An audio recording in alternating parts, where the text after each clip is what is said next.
আজকের সভার সভাপতি অ্যাডভোকেট সুলতানা কামাল,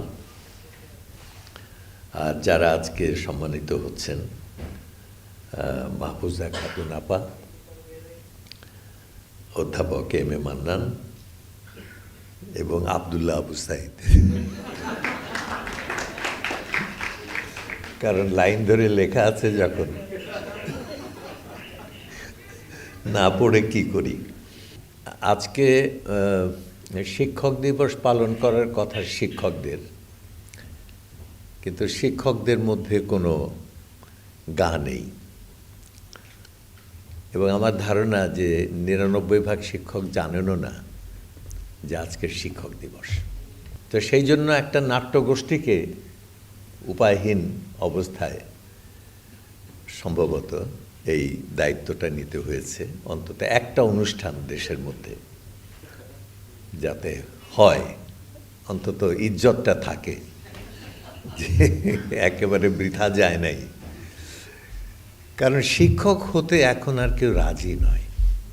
আমি ঢাকা কলেজে শিক্ষকতা করেছি, এবং যখন করেছি তখন ওই কলেজ খুবই খ্যাতিমান কলেজ ছিল। মানে আমি তো দেখতাম যে ৭৮%, ৮৯% নম্বর পেয়েও ওই কলেজে তখন ভর্তি হতে পারতো না। এবং আমি বলতাম সবসময় যে আমাদের একটা সেকশনে যত ভালো ছাত্র আছে, ওখানে আবার ছাত্রী নাই। এবং এটা আমাদের সবার জন্য একটা অশেষ মর্মবেদনার কারণ ছিল। আমাদের ছাত্ররা দুপুর হলেই নিউ মার্কেটে যেত, মধ্যাহ্ন ভোজনের জন্য নয়, মধ্যাহ্ন ভ্রমণের জন্য।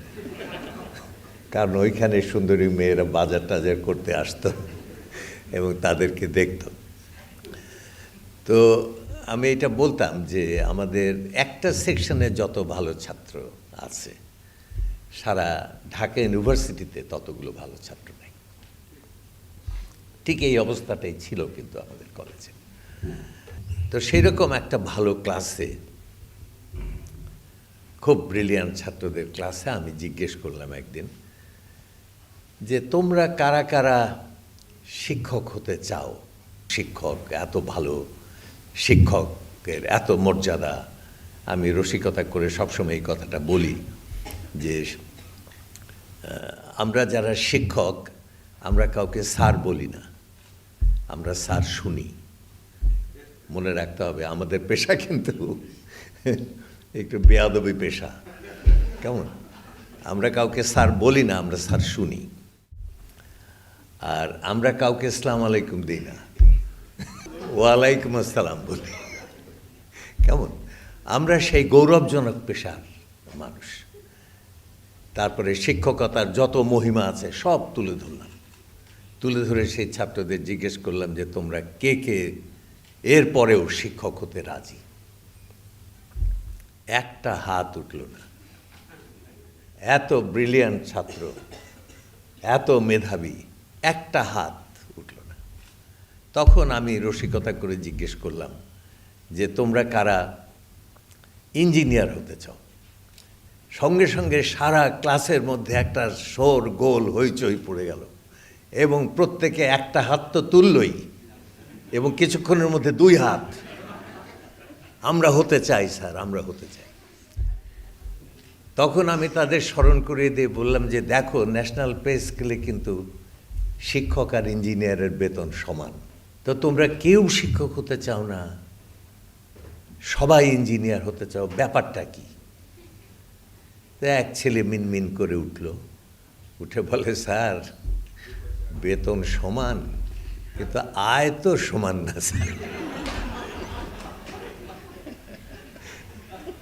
আমাদের বিশ্ব সাহিত্য কেন্দ্রের এই স্কুলে বইটই পড়ে তাদের ছেলে মেয়েদেরকে আমরা প্রাইজ দিই। একটা স্কুলে ওরকম যারা ভালো পড়েছে বাইরের বইটই, তাদেরকে আমরা প্রাইজ দিয়ে আমাদের ছেলে মেয়েরা বেরিয়ে আসছে। তখন পাড়ার মাস্তানরা ধরেছে, এরকম পুরস্কার দিয়া যান, আমাকেও কিছু দেন না।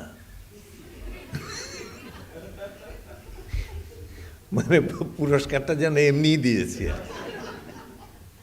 কেমন এমনি দিয়েছে। আমার একটা গল্প মনে পড়লো, সেটা হলো সাইফুদ্দিন সাহেব ছিলেন না, কৌতুক অভিনেতা, খুব রসিক মানুষ।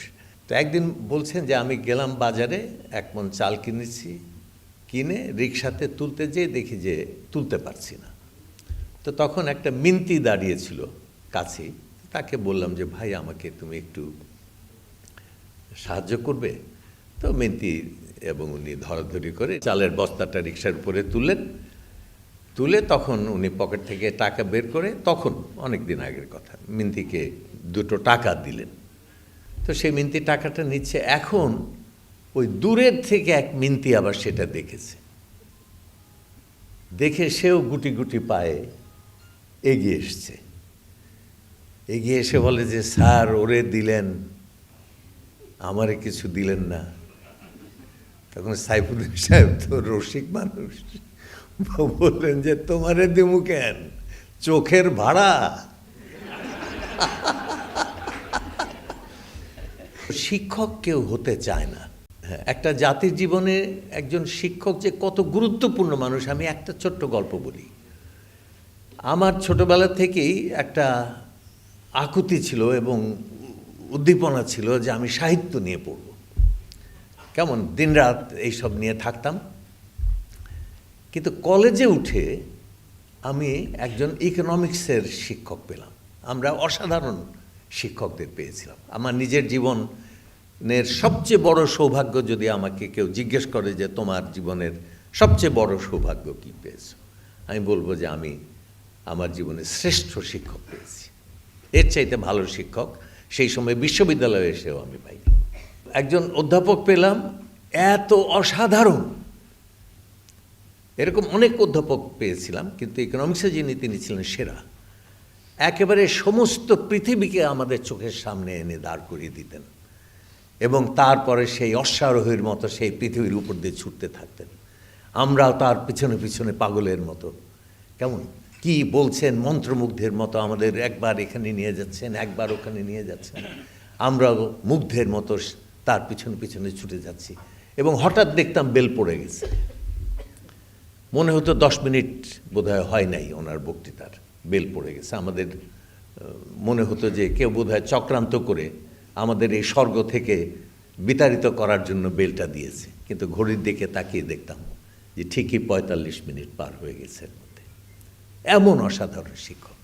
এবং কয়েকদিনের মধ্যেই আমি সিদ্ধান্ত নিলাম যে যদি কোনো বিষয় পড়তে হয়, কোথায় সাহিত্য কোথায় কি সব উড়ে চলে গেল, যদি কোনো কিছু পড়তে হয় তাহলে সেটা হবে অর্থনীতি। গেল এই 6 মাসের মাথায় স্যার কলকাতায় চলে গেলেন।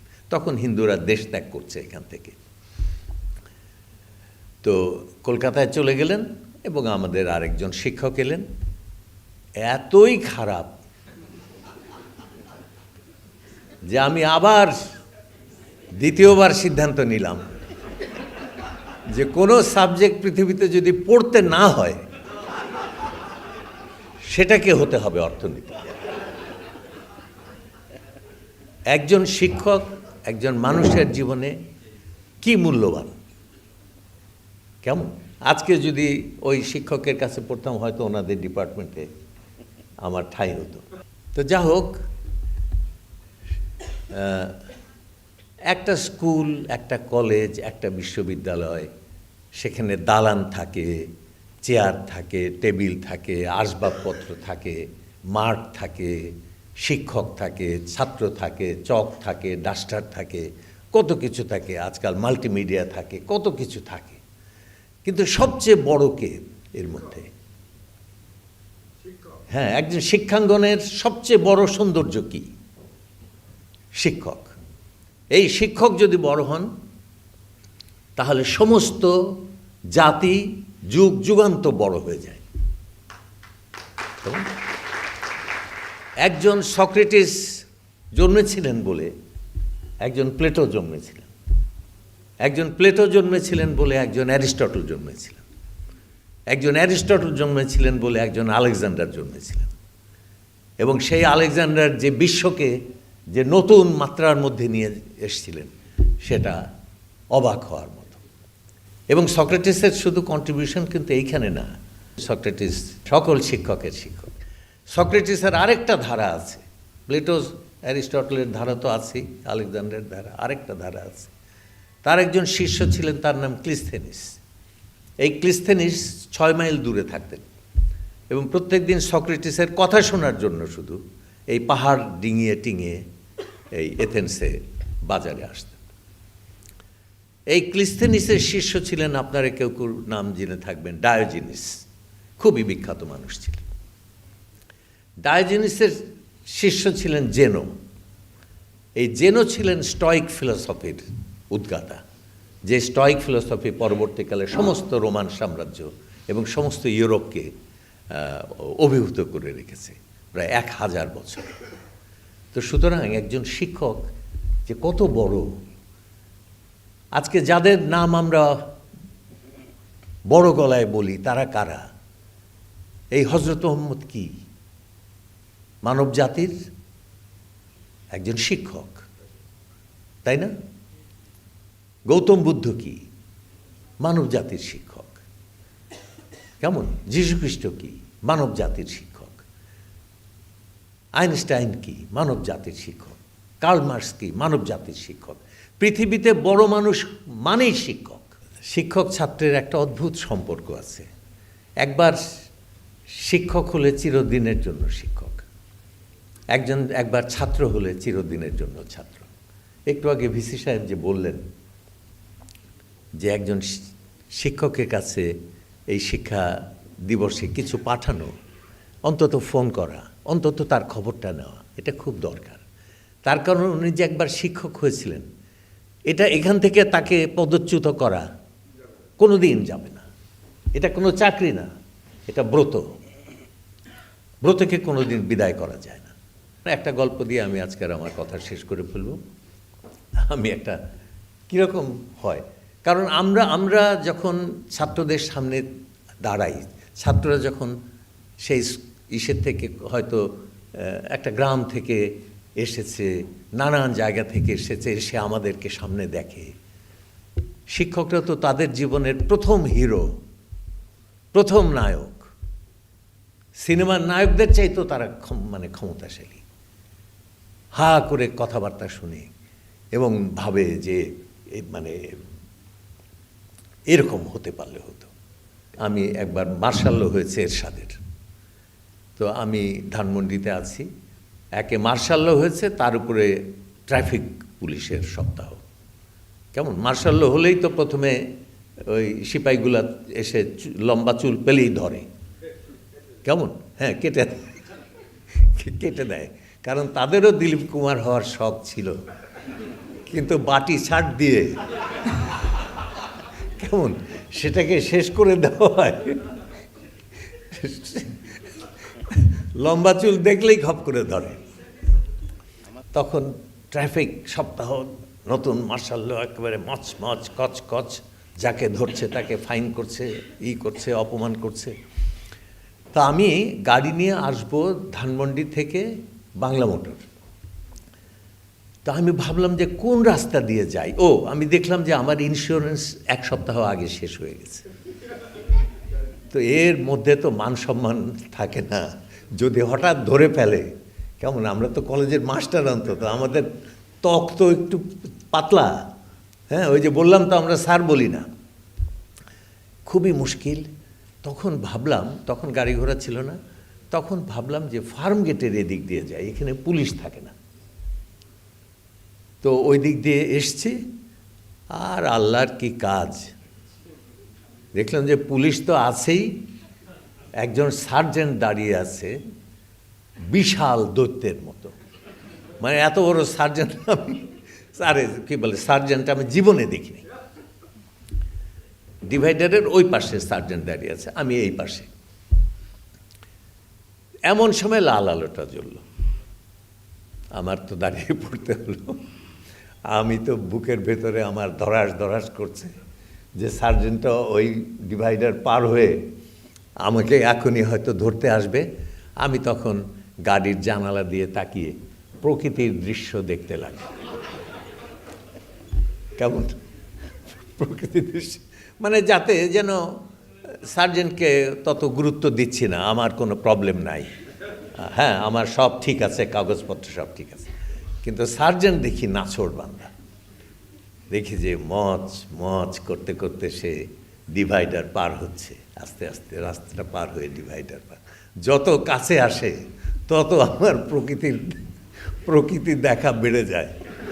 কিন্তু যখন টের পেলাম যে আমার একেবারে পিঠের কাছে তার নিঃশ্বাসের শব্দ আর জুতোর মচমচ, তখন তো আর প্রকৃতি দেখা যায় না। তখন আমি আস্তে করে তার দিকে একটু তাকিয়েছি। ওরে বাবা রে বাবা, মুহূর্তের মধ্যে এক বিপ্লব ঘটে গেল। সেই বিশাল দৈত্যের মতো সার্জেন্ট চিহিহি করে উঠল, আসসালামু আলাইকুম স্যার।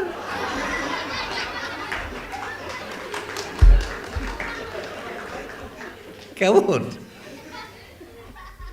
মানে তার ডাঁট পাট, বড় অফিসার, একটা ভালো পাওয়া গেছে, খাবার পাওয়া গেছে, কিছু আদায় করা যাবে, সব কোথায় ধূলিসাৎ। একটা মনে হলো একতাল কাদা মাটিতে পড়ে গেল।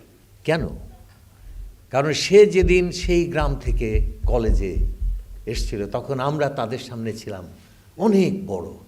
ওই যে অল্প বয়সে মনের মধ্যে একটা ছাপ পড়ে গেছে, সেই ছাপ আর মানুষের কোনোদিন যায় না। কেমন? এবং আমাদেরও আশ্চর্য, আমরা 20 জনের মধ্যে যদি একটা ছাত্র থাকে দেখলেই চিনতে পারি। কেন চিনতে পারি? ওই যে ছাত্র হয়ে একবার এইরকম হয়ে গেছে, যেখানেই থাকুক ওই সামনে এসে এরকম করে, সবাই এইভাবে দাঁড়িয়ে আছে, ও এইভাবে দাঁড়ায়। আমরা বুঝতে পারি ছাত্র। তো একটা অত্যন্ত প্রীতিময় সম্পর্ক শিক্ষক এবং ছাত্রের সম্পর্ক, এবং সেটা ছাত্রের দিক থেকেও পালিত হওয়া উচিত, শিক্ষকের দিক থেকেও পালিত হওয়া উচিত। তো সেই যে আমাদের তো ডাটপাট নেই, আমাদের তো উঁচু নিচু নেই, আমাদের তো উৎকোচ নেই, কোনো কিছুই নেই। আমাদের একটা ভালোবাসা আছে, একটা বিশাল পরিবার আমাদের আছে। আমার ছাত্র অন্তত কয়েক লক্ষ। কেমন? এটা তো একটা পরিবারের মধ্যে আমরা আছি, একটা ভালোবাসা, আদর, মমতা, মায়া এর মধ্যে আছি। এর মধ্যেই আমাদের জীবনের সাফল্য। আপা যেরকম বলে গেছেন, জীবনকে উপভোগ করেছেন তিনি। খুব কম অফিসারই কিন্তু জীবনকে উপভোগ করে। কেমন? কিন্তু প্রত্যেকটা শিক্ষক যদি সে শিক্ষক হয় তাহলে জীবনকে সে উপভোগ করে যায়। কেমন? ওই যে হাজার হাজার ছাত্রের হৃদয়ের মধ্যে যে আমি বেঁচে গেলাম, বেঁচে থাকলাম। রবীন্দ্রনাথ লিখেছেন না যে, মরিতে চাহি না আমি সুন্দর ভুবনে, মানবের মাঝে আমি বাঁচিবারে চাই। অন্যের হৃদয়ের মধ্যে বেঁচে থাকাই হচ্ছে বেঁচে থাকা। তা আমরা ছাত্ররা আর শিক্ষকেরা সেই ইসের মধ্যে, অন্যের হৃদয়ের মধ্যে আমরা বেঁচে থাকি। তো সেই জন্য আমাদের জীবন একদিক থেকে ভাবলে খুব সুন্দর একটা জীবন। এই জন্য আমাদের বেতন কম। তো আমাদের সারা পৃথিবীর শিক্ষকরা আরও মাথা উঁচু করে দাঁড়াক, এবং আমরা ছাত্র শিক্ষকরা মিলে একটা সুন্দর পরিবার তৈরি করি। ধন্যবাদ।